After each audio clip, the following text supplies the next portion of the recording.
Okay, so here's the plumbing rough-in. We are not plumbers, let me start by saying. You plumb at your own risk, but this is the way I like to rough-in PEX.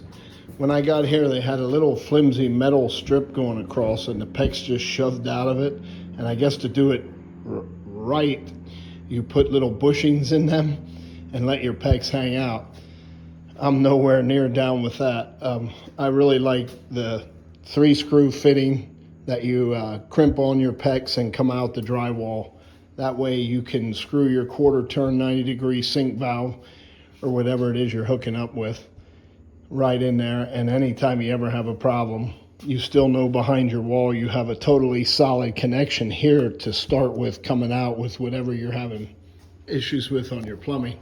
If you just run that PEX right out the wall, it just seems way too easy to clobber that thing a few times, move it around. You're not moving these around. These are going nowhere. So anyway, that's the rough in, and we did that everywhere that we have water coming through. And again, I want to preface, I'm not a plumber, but this is the way I prefer it. I just think it makes for a solid foundation. And there's our shower valve, just comes up. And then again, we come up and where we're gonna drop down into the rainfall shower heads.